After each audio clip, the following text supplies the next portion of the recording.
Salut à toutes et à tous et bienvenue dans ce nouveau tutoriel dédié aujourd'hui à Photoshop et au montage vidéo.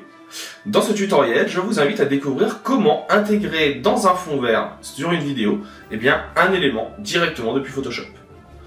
Comme d'habitude, si cette vidéo vous plaît, vous pouvez la liker, la partager, vous abonner. Vous avez même maintenant la possibilité de vous abonner directement à la chaîne YouTube. Ça coûte 5 € par mois et ça vous permet d'avoir accès à toutes les vidéos en avance et à d'autres petits cadeaux. Profitez-en. J'espère en tout cas que cette vidéo vous plaira. N'hésitez pas à le dire si c'est le cas. Et puis moi je vous dis à tout de suite pour le reste de la vidéo.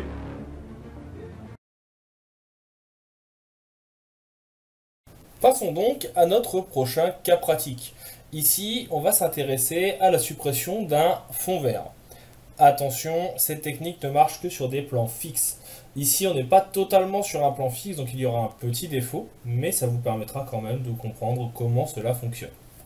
Le principe, c'est d'aller à la fin de la vidéo. Donc là, je suis tout à la fin, parce que vous voyez que on a notre masque qui est vert à la fin, mais pas au début. Et de venir prendre votre quatrième outil, qui est l'outil de sélection rapide. Si jamais il n'apparaît pas, je vous invite à rester cliqué pour le faire apparaître. Et de sélectionner votre fond vert. Vous avez la possibilité de venir inverser la sélection, ici, en venant cliquer pour pouvoir sélectionner tout sauf le fond vert. Et vous allez alors mettre un masque de fusion. Automatiquement, vous voyez que tout ce qui était dans la télé a été effacé.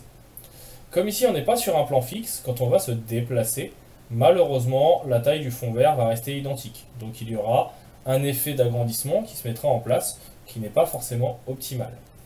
Malgré tout, vous pouvez aller maintenant chercher une vidéo, une photo ou ce que vous voulez, et la placer hors de votre groupe.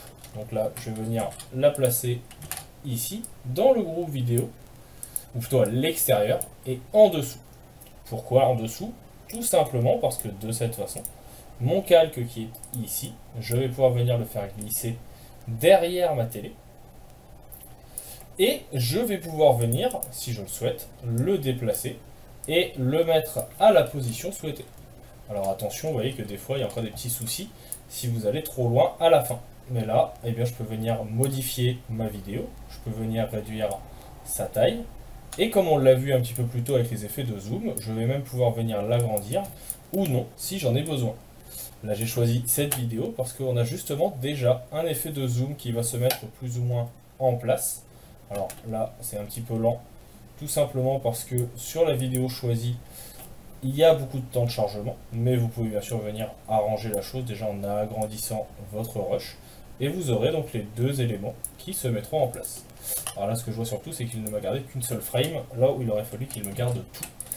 Donc là, je vérifie, je vais réimporter ma vidéo. Ça sera mieux, parce que ce que je veux, c'est deux vidéos, l'une en dessous de l'autre.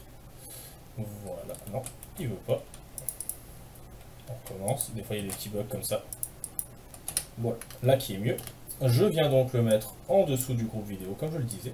Et maintenant, j'ai bien mes deux vidéos qui vont être en place, qui vont permettre de modifier ce que je veux dans ma vidéo avec mon effet de déformation et même mon effet de zoom.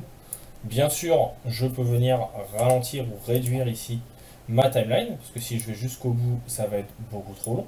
Mais je peux venir réduire avec le bouton qui est ici, pour avoir notre élément qui se met en place.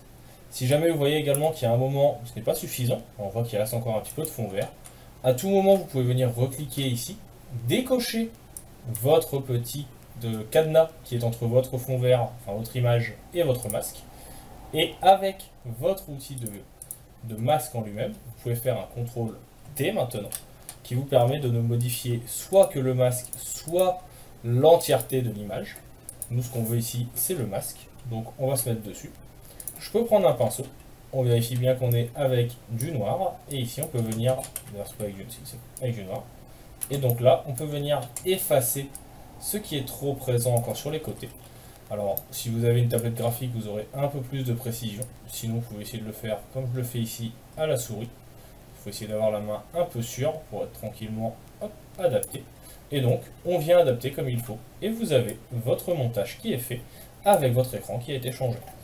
Encore une fois, ça marche beaucoup mieux sur les plans fixes que sur les plans qui vont être animés avec des travelling, mais ça permet rapidement de pouvoir mettre des choses en place. Si ça vous intéresse d'aller plus loin sur du traitement de fond vert, il faudra par contre aller sur After Effects, que vous trouverez dans la suite Adobe également. Je vous ai fait une vidéo sur le sujet disponible sur tuto.com et sur la chaîne YouTube, donc n'hésitez pas à aller voir.